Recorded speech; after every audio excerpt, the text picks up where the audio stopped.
A young waiter from a pub in Pennsylvania disappeared after closing on a Saturday night, leaving behind a void that consumed everyone who knew him.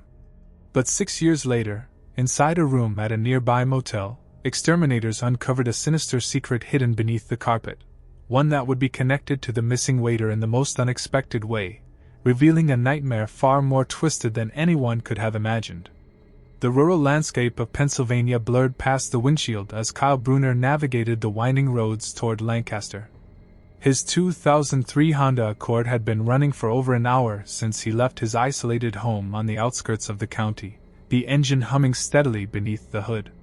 It was a cool, clear November afternoon, typical of the autumn of 2005. His phone vibrated insistently on the passenger seat. The screen displayed Detective Marissa King's number, a sequence of digits he had memorized over the past 6 years. He picked it up with one hand, keeping his eyes on the road. "Detective Cheen," he answered, trying to hide the anticipation in his voice. "Caleb, where are you now?" Her tone was professional, but there was an urgency beneath it that quickened his pulse. "I just entered Lancaster. I'm about 15 minutes from the station." He slowed down as he passed the welcome sign that cheerfully declared, "Lancaster, heart of Pennsylvania Dutch country. Change of plans? Meet me at the Lancaster Pines Motel. It's not far from the station, about 10 minutes. Take Route 30 east, then turn north onto Centerville Road. You'll see it on your right. You can't miss the neon sign." "The motel?" Caleb's grip tightened on the steering wheel. "What is this about, Detective?" "I'll explain when you get here. I'll be waiting at the entrance." The line went dead. Caleb set the phone back down, his mind racing. It had been 4 years since he last saw Detective Cheen in person, though they had spoken periodically about Ethan's case. His younger brother had vanished 6 years ago without a trace, leaving behind only questions and a grief that had shattered their family.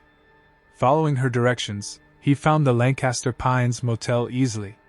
It was a typical roadside establishment, 2 stories of faded blue doors facing a cracked parking lot. The neon sign flickered, the P in Pines struggling to stay lit. Several patrol cars were parked haphazardly near one of the ground floor units, drawing a crowd of onlookers. Caleb parked his Honda away from the commotion and stepped out, scanning for the detective. He spotted her immediately. Marissa King hadn't changed much in 4 years. Her auburn hair was pulled back into the same practical ponytail, her navy blue blazer as sharp as ever. She was speaking to a uniformed officer but looked up as he approached.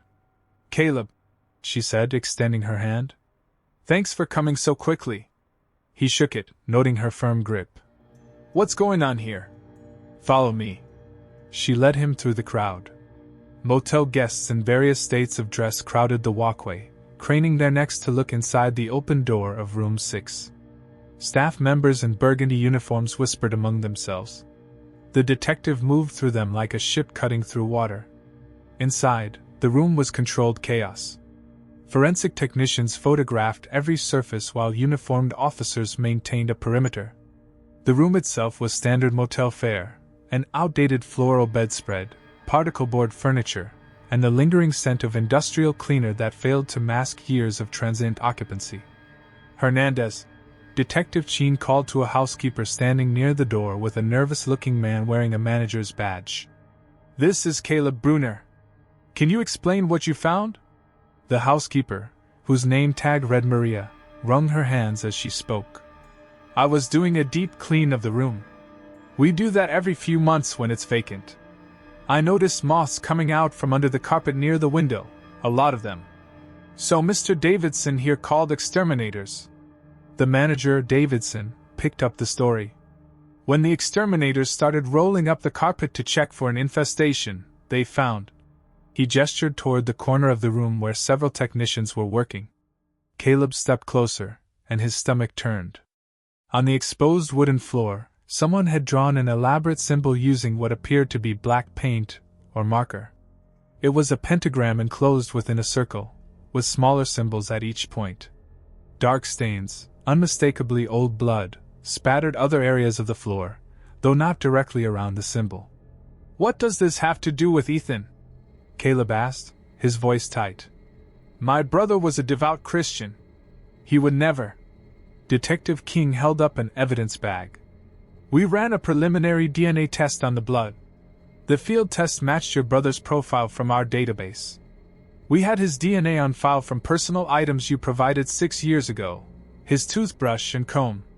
Caleb stared at the bag, struggling to process the information. The blood is 6 years old? And you're sure the test is accurate? Field tests aren't 100% conclusive, but they're reliable enough for us to proceed. She lifted another evidence bag. Inside was a black cord with a pendant. We also found this. Through the plastic, Caleb saw a simple Christian cross, the kind sold in religious bookstores all over Pennsylvania.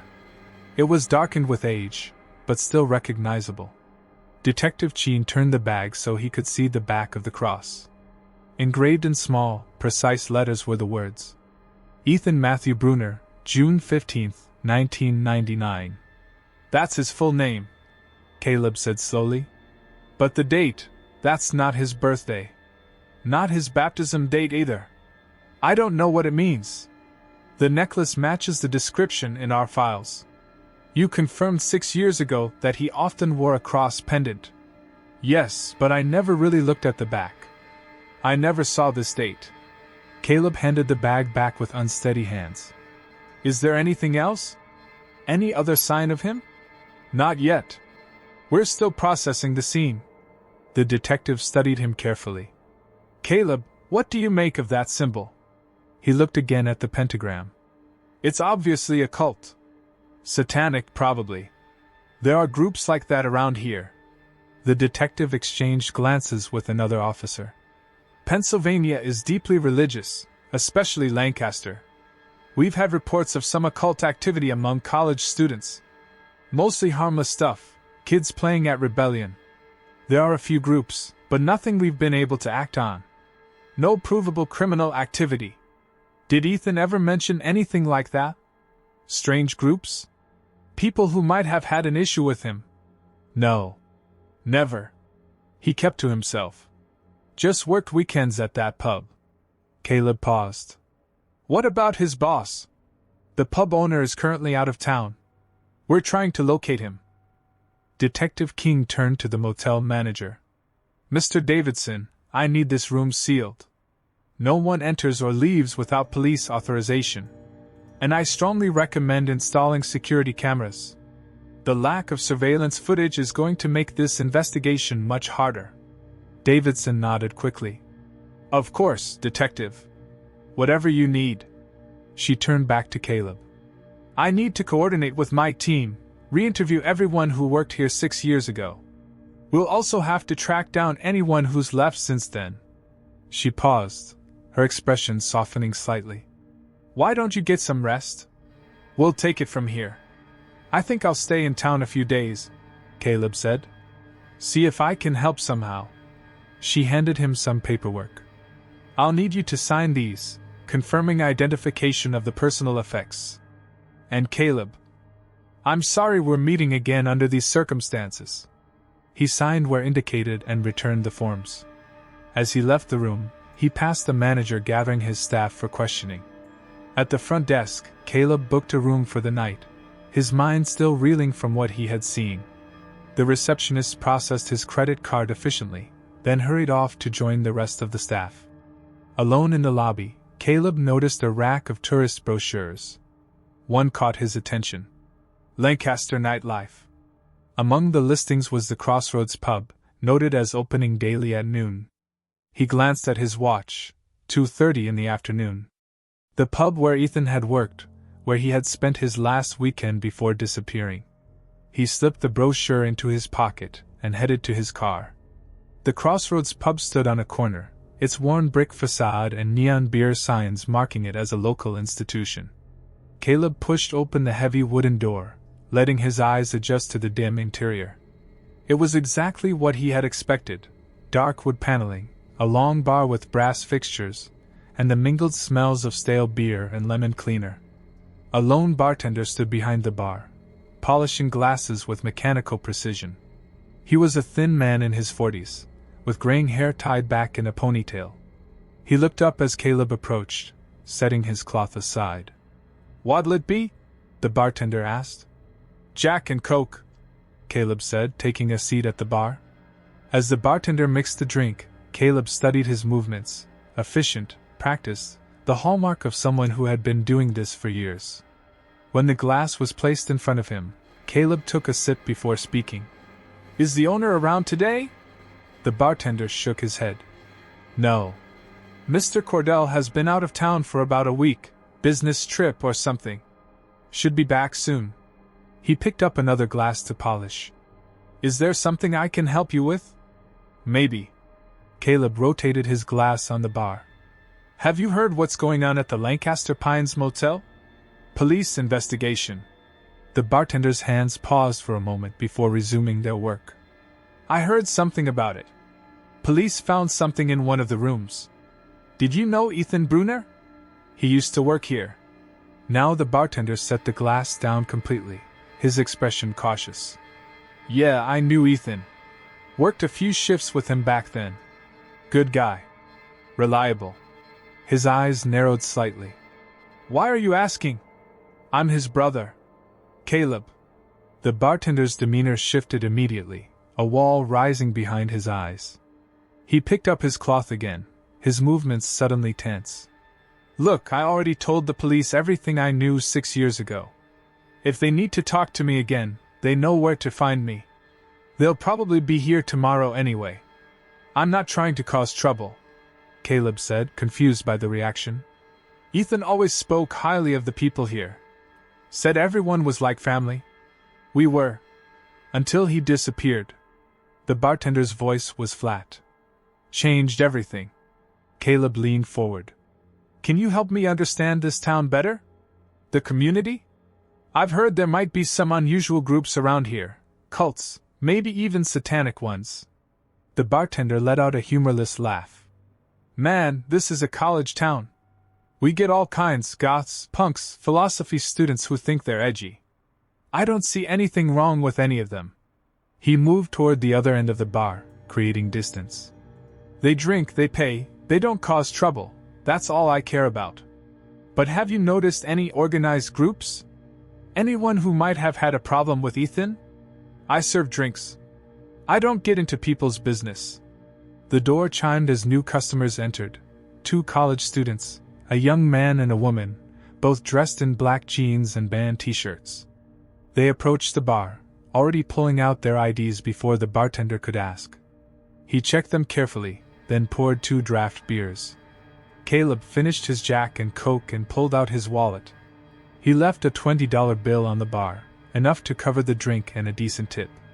As he stood to leave, the bartender suddenly spoke. "Look, I didn't mean to be rude. Just trying to be careful about what I say. The owner, Mr. Cordell, he knew your brother better than any of us. When he gets back, maybe he can tell you more." The bartender looked at Caleb, then glanced away. "But if you really want to know about Ethan, you might try his church. He went every Sunday morning, regular as clockwork." "What church?" "I'm not exactly sure which one, but there's a big Protestant church on King Street, Lancaster Community Presbyterian. Most locals go there." He paused. "Your brother took his faith seriously." "Very seriously." "Thank you," Caleb said sincerely. He glanced at the college students, who were deep in conversation over their beers. Both wore unusual rings on their right hands, silver bands with some kind of design he couldn't quite make out from that distance. Probably some band logo or fashion trend he was too old to understand. He left a few more dollars on the bar and headed for the door. The afternoon light felt harsh after the dimness of the pub. Caleb got into his Honda and pulled out his Garmin GPS unit, typing in Lancaster Community Presbyterian with the stylus. The device calculated for a moment before displaying the route, just a 10-minute drive through the historic district. He pulled out of the pub's parking lot and followed the electronic voice's directions through the tree-lined streets of Lancaster. The church came into view as he turned onto King Street, its white steeple rising above the surrounding buildings, like a beacon. But it was the activity across the street that caught his attention first. Students from Franklin and Marshall College had set up what looked like a fair or recruitment event in the park in front of the church. Colorful banners waved between temporary booths, and students in identical black t-shirts moved among the tables. He recognized the same style of clothing worn by the two students at the bar. Caleb parked along the curb and walked toward the church, deliberately ignoring the student gathering. The Presbyterian church was an impressive structure, red brick with white trim, tall stained glass windows, and heavy oak doors that spoke of permanence and tradition. He opened one of the doors and stepped into the narthex. Inside, it was quiet for a weekday afternoon, but not empty. From the sanctuary, he could hear voices rising in harmony, a choir rehearsing. He followed the sound, his footsteps echoing on the polished floor. In the sanctuary, about 15 people stood in the choir loft, their voices blending in what sounded like a traditional hymn. A man in his 50s stood before them, conducting with precise movements. He wore a clerical collar and black shirt, clearly the pastor. Caleb waited in a pew until the song ended. Then he approached as the pastor gave instructions to the choir. The man noticed him, excused himself, and came down to meet Caleb, extending his hand. "Welcome to Lancaster Community Presbyterian. I'm Pastor David Hartley."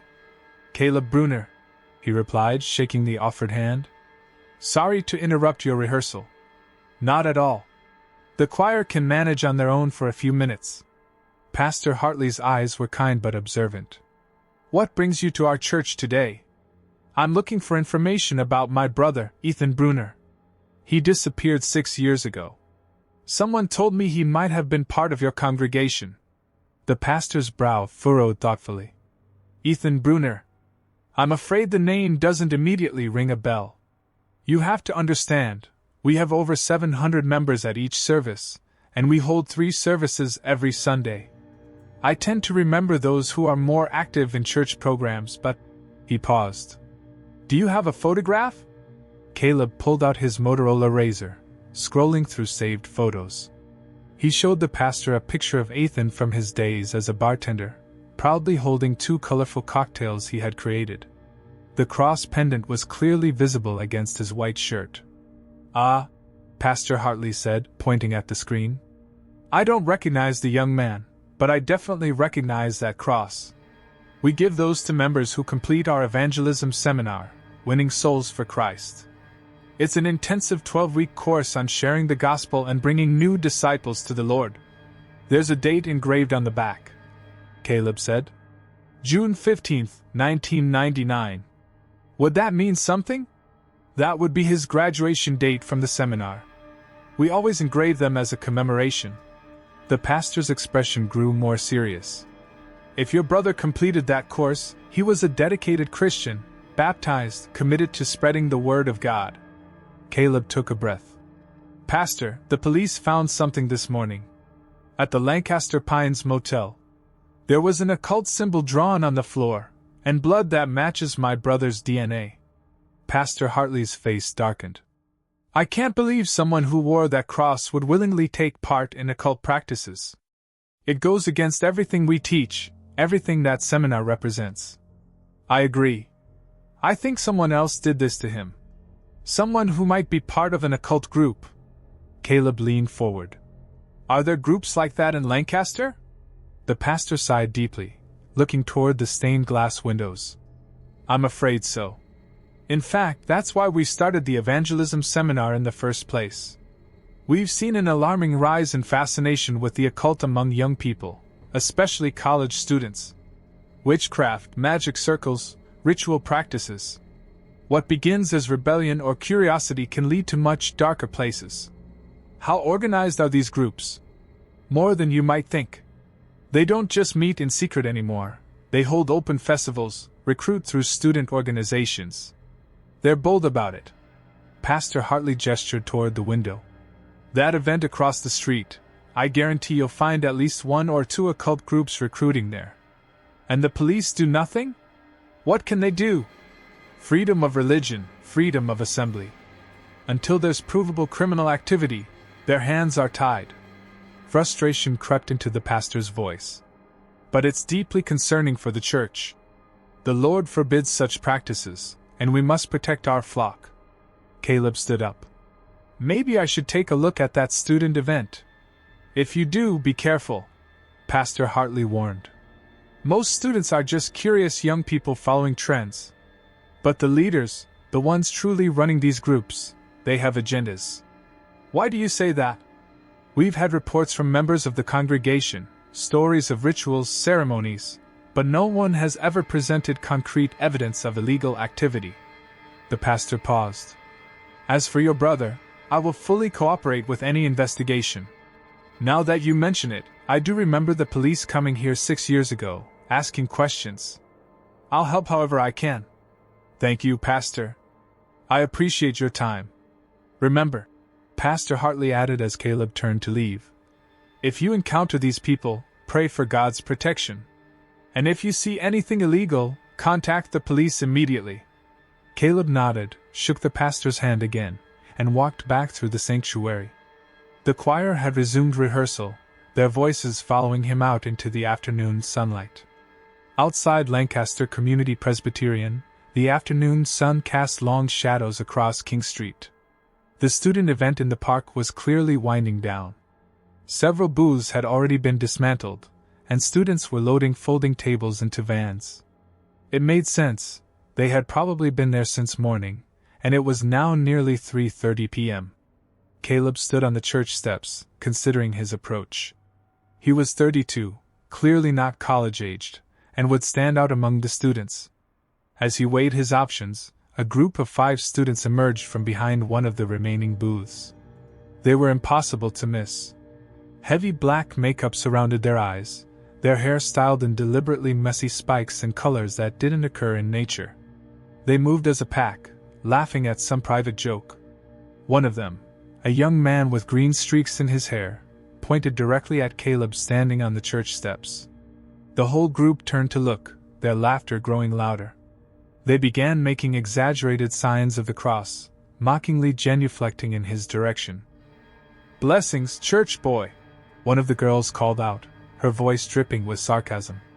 Caleb noticed they all wore identical rings on their right hands, the same style he had glimpsed in the bar. Now he could see them clearly, silver bands with what appeared to be a ram's head design. He chose to ignore their taunts, watching as they piled into a beat-up Ford Taurus and sped out of their parking spot. Behind them, another group of similarly dressed students struggled with the remains of their booth. They carried rolled-up banners, a folding table, and boxes of what looked like pamphlets or promotional materials. One student, a girl with jet black hair and purple streaks, was trying to manage a particularly large banner, nearly 10 feet long. She stepped backward toward the street, the banner blocking her view of oncoming traffic. Caleb saw the Chevy Silverado before she did. It was coming fast. The driver probably didn't expect someone to step into the road mid-block. Without thinking, Caleb rushed forward, grabbed the girl by the waist, and pulled her back. They both fell onto the pavement as the truck roared past, its horn blaring angrily. The banner flew from her hands, landing in a crumpled heap nearby. "Oh my God!" the girl gasped, lying on the street. "That was close.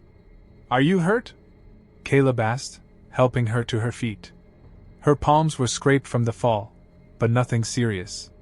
"No, I'm okay, thanks to you." She brushed off her black jeans, still shaken. "I didn't even see it coming." Her friends had noticed the commotion and came running. "Lily, what happened?" "I'm fine," she assured them. "This guy saved me." Caleb helped gather their scattered materials. A banner advertising something called the Alternative Spirituality Society, a box of pamphlets with unfamiliar symbols, and what looked like bundles of incense. "Let me help you carry this to your car," he offered. Lily nodded gratefully, and they walked toward a Honda Civic parked farther down the street. Her friends had already begun loading their own vehicle. As they placed items into the back seat and trunk, Caleb couldn't help but notice what else was inside. A box filled with what looked like hand-rolled cigarettes, likely marijuana given the distinctive smell, several packs of Keystone Light beer, and another sealed box he couldn't identify. Lily quickly shut the trunk. "Thanks again. Seriously, I could have died." her friends whistled from their car. "Lily, come on! I've gotta go," she said, hurrying to the driver's side. "But really, thank you." She drove off, following her friend's vehicle. It wasn't until her Honda stopped at an intersection a block away that Caleb noticed something glinting on the street where they had fallen. He waited for a gap in traffic, then retrieved it.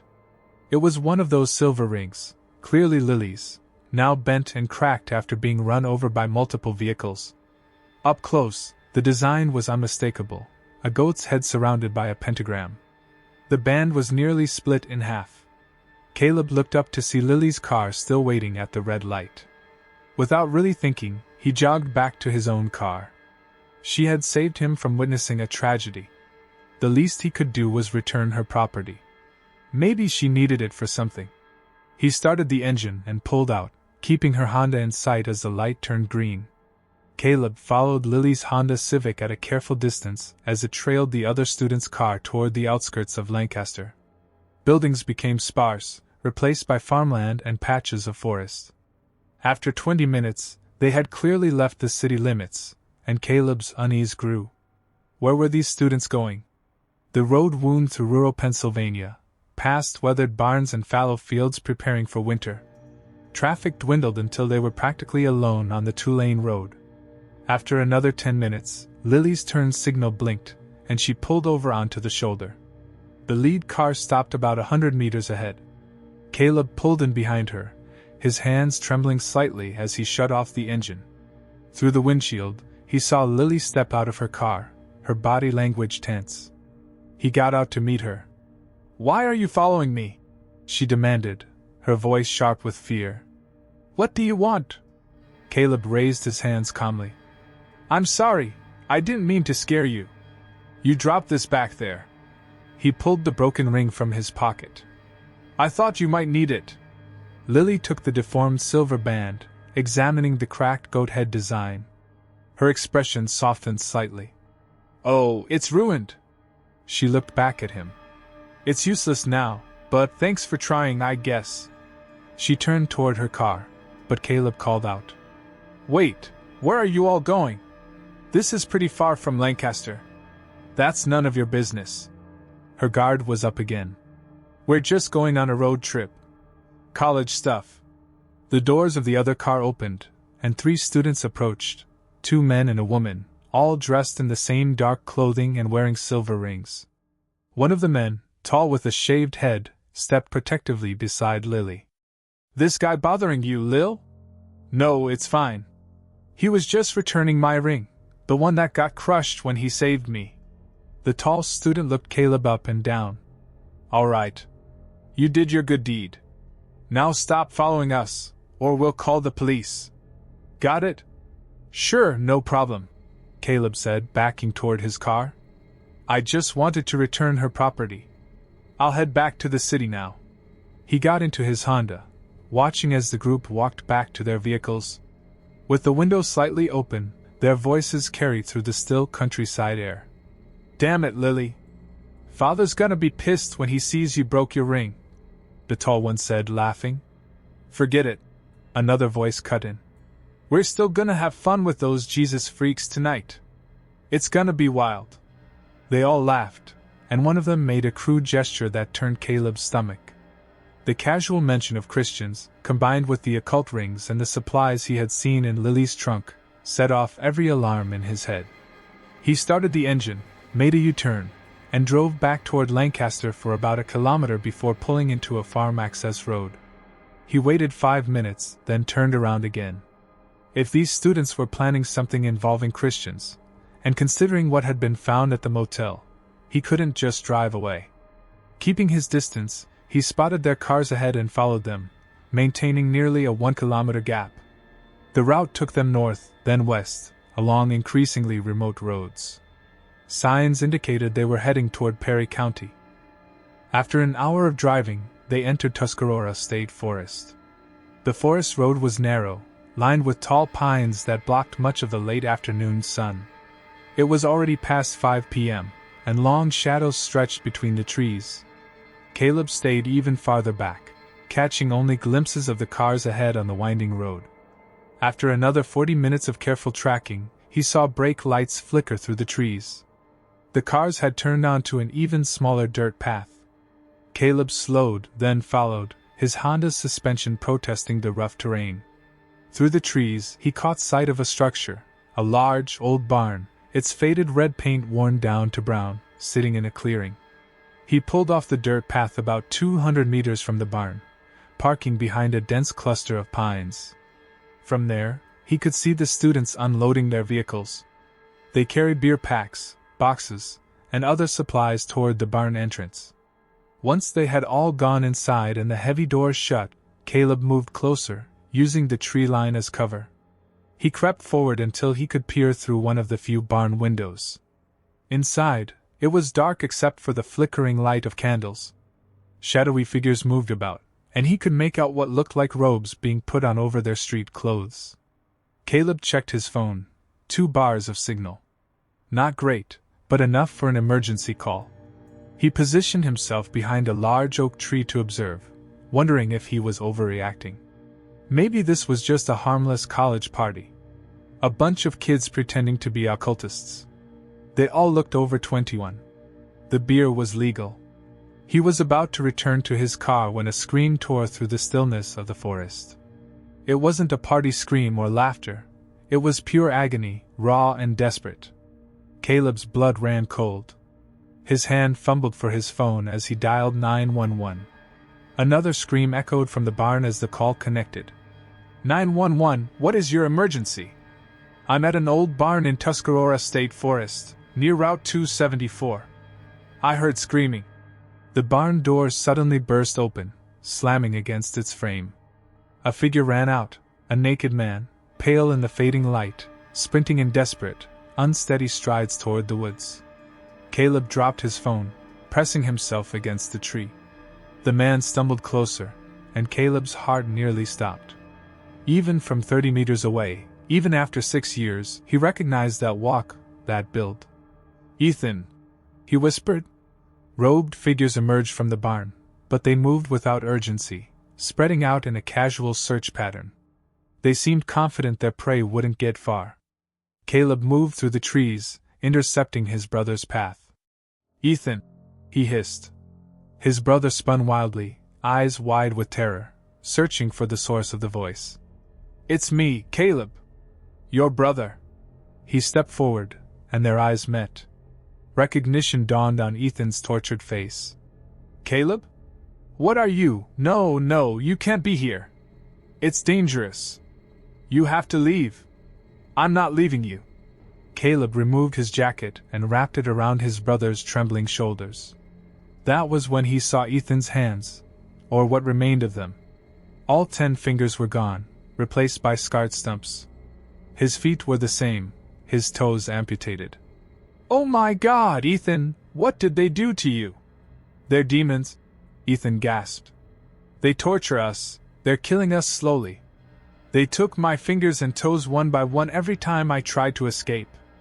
I don't have any left, so God knows what they'll take next. The crunch of leaves signaled the approaching search party. Caleb grabbed his brother's arm, trying to lead him deeper into the woods, but the robed students had already flanked them. Strong hands seized both brothers, dragging them back toward the barn. Let us go! Caleb shouted. What you're doing is illegal. I called the police. One of the students pulled back his hood, the tall one from earlier. Hey, father, this is the guy from the church earlier. Must be a Christian too. A figure in a more elaborate robe stepped forward, his face hidden in shadow.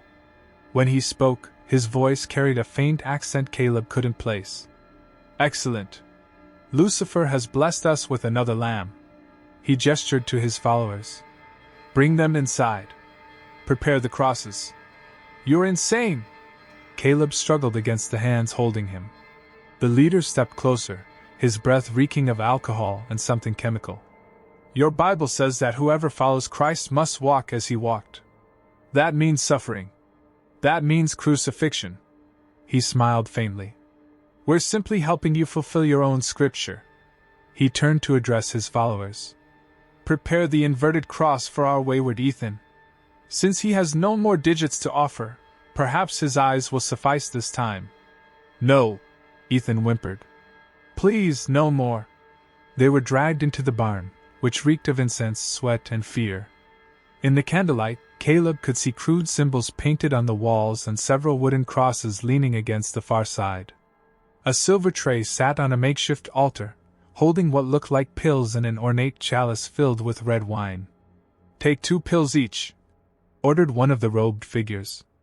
Drink the wine. It makes things easier. Caleb and Ethan remained frozen. Then, with a surge of desperate strength, Caleb swung his arm across the tray, sending the pills scattering across the dirt floor and the wine splashing against the wall. Pick those up, someone shouted. The cultists dropped to their knees, scrambling frantically for the scattered drugs in the dim light. In that moment of chaos, another sound cut through everything.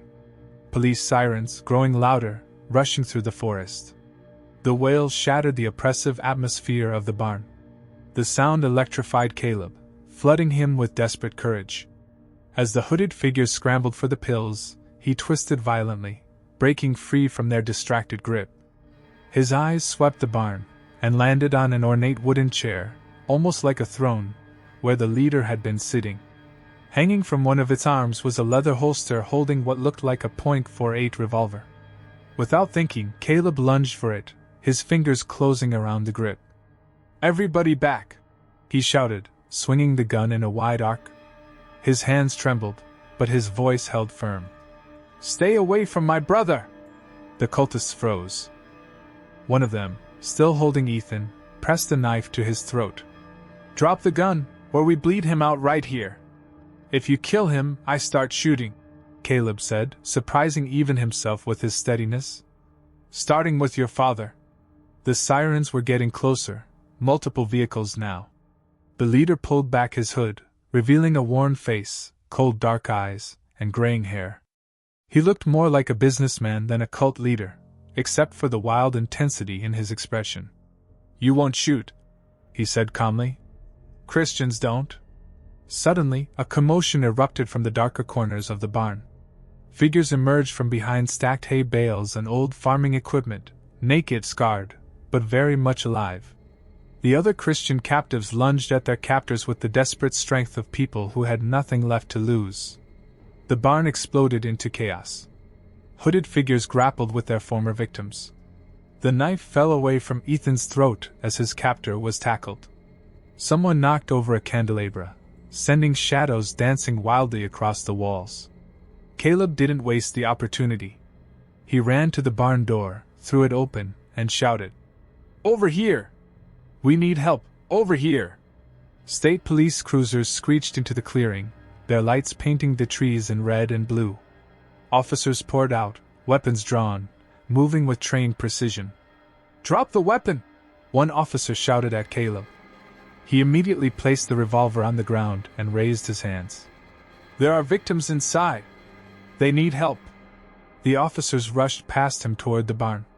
What followed was swift and professional. Commands echoed. "Get on the ground! Hands where we can see them!" The cultists, outnumbered and caught off guard, offered little resistance. One by one, the hooded figures were handcuffed and led outside. Officers forced them to kneel in a line on the grass as more police vehicles arrived. Paramedics followed close behind, pushing stretchers and carrying medical supplies. Caleb watched as an officer pulled back the leader's hood, clearly revealing his face under the flashing lights. The officer's eyes widened. He spoke urgently into his radio, and Caleb caught fragments. "Positive ID. Salvador Herrera. Mexican national, on the most wanted list." More officers surrounded the kneeling leader, their posture shifting from routine arrest to maximum alert. The victims were now being helped out of the barn, wrapped in thermal blankets, some walking, others carried. Caleb counted 5 in addition to Ethan, all showing signs of prolonged captivity and abuse. Their relief was palpable, some crying, others staring silently at the sky they likely thought they would never see again. Among the arrested cultists, Caleb recognized several faces from the student fair. The tall, shaved-head man now looked young and terrified without his hood. And there was Lily, the girl he had saved from traffic. Her heavy makeup was smeared with tears, her expression a mixture of shame and fear as an officer cuffed her hands behind her back. A detective approached Caleb, notepad in hand. "Sir, I'm Detective Rodriguez. Can you tell me how you ended up here?" Caleb pointed toward Lily. "I helped that girl earlier today when she almost got hit by a car. She dropped her ring, an occult symbol, and I tried to return it. That led me to follow them here. We'll need a full statement," Rodriguez said.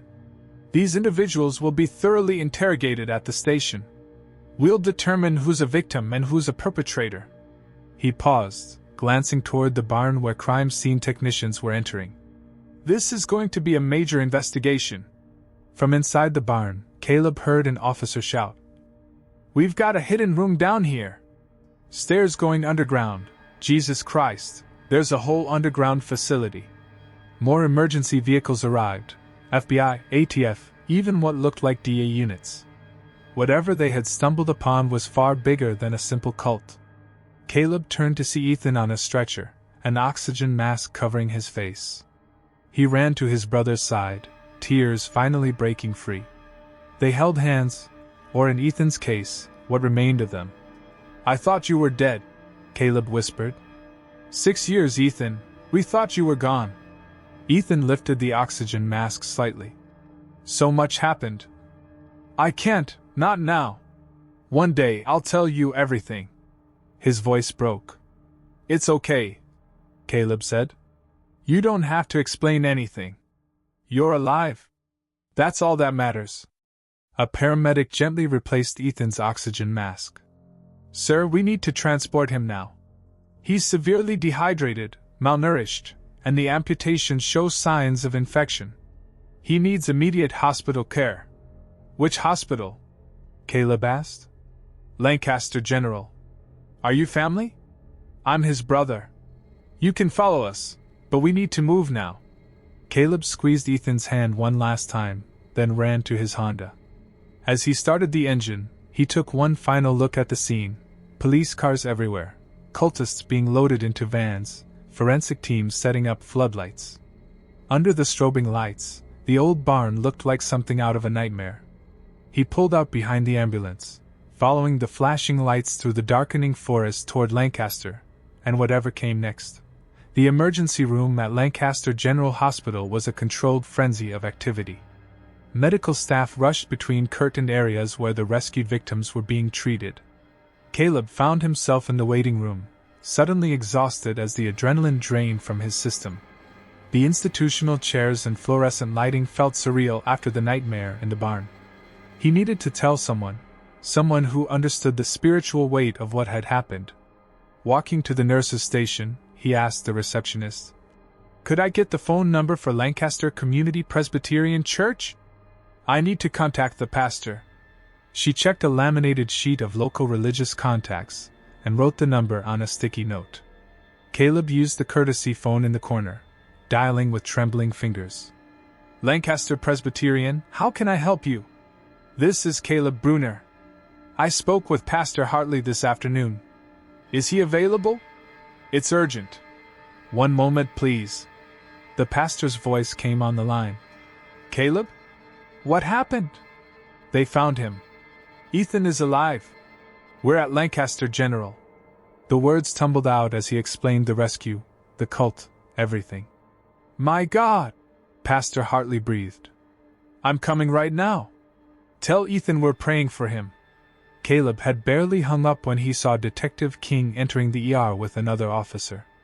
She spotted him and approached. "Caleb, we need to take your statement. There's a family conference room we can use." He followed her into a small room with a round table and a box of tissues prominently displayed, clearly a space designed for difficult conversations. Detective King turned on a small recorder while her partner took notes. For the next 40 minutes, Caleb recounted everything, from leaving the church to the moment the police arrived at the barn. The detectives interrupted occasionally for clarification, but mostly let him speak. When he finished, Detective King leaned back. "The students are talking. Most of them are terrified college kids who got involved in something over their heads. But we've uncovered something much bigger. The leader? Caleb asked. Salvador Herrera. Mexican national. Wanted by the DA for 18 years. He's been running drug operations across the Northeast. But this... She shook her head. This is new. He created a cult to move product. He supplied drugs to his inner circle, what he called the faithful, in exchange for recruiting new members. The recruits had to buy drugs for rituals to prove their loyalty. It became a self-sustaining market. And the Christian victims? That developed later. Some members had genuine anti-Christian beliefs. They saw it as serving Satan by making Christians suffer. Herrera encouraged it, kept them distracted from his real business. She checked her notes. According to Bryce Haskett, one of the students we arrested, your brother was specifically targeted. Why? Ethan converted one of their former leaders to Christianity. Travis Cordell, the owner of the bar where Ethan worked. Cordell left the cult, became a Christian, and they blamed Ethan. It was revenge. Caleb felt sick. Travis Cordell was part of the cult? But if he's been free all this time, why didn't he say anything? He left years ago. But he came back. Detective King's voice hardened. When they captured Ethan, the cult convinced Travis that the Christian God had no real power, not even enough to protect his own. Because of his past betrayal, Travis wasn't allowed a leadership role anymore. They demoted him, kept him at the bottom until he proved his loyalty again. She pulled out a photograph and placed it on the table. Haskett told us exactly what happened that Saturday night 6 years ago. Ethan closed the bar and stepped outside for air. They were waiting. They injected him with methamphetamine and threw him into a car trunk. The motel, room 6. They performed their ritual there. That's where the symbol and the blood came from. The receptionist, Sadie Morrison, was part of the cult. She made sure no one investigated. Then she disappeared shortly after. After the motel, they took Ethan to the barn. She showed another photo. A basement wall covered in scratched crosses and Bible verses. In one corner, written in shaky letters, "Even though I walk through the valley of the shadow of death, I will fear no evil." Psalm 23. Caleb's vision blurred with tears. He wrote that when he still had fingers. The conditions were horrific. Detective King continued. They kept the Christian victims alive to torture them, mocking their faith, saying they should suffer like Christ. Twisted theology. Herrera is facing federal charges: drug trafficking, kidnapping, torture, possibly murder, depending on what we find in that underground chamber. The students will face various charges depending on their level of involvement. A knock interrupted them. A doctor in surgical scrubs stepped in. "Mr. Brunner? Your brother is stable. He's in room 314. You can see him now." Caleb thanked the detectives and hurried to the elevator. 3rd floor. He followed the signs to room 314. Through the door, he saw Ethan lying in a hospital bed, 4 lines in his arms, looking small and fragile beneath the white sheets. "Ethan." His brother's eyes opened slowly, focusing. "Caleb." The name came out as a whisper. Caleb pulled a chair close, carefully taking Ethan's mutilated hand. Tears flowed freely now, 6 years of pain, guilt, and hope colliding. Ethan's lips moved, barely audible. "Even though I walk through the valley of the shadow of death, I will fear no evil, for you are with me." Caleb finished softly. "Your rod and your staff, they comfort me." A figure appeared in the doorway. Pastor Hartley, still wearing his clerical collar, holding a worn Bible. "May I?" he asked gently.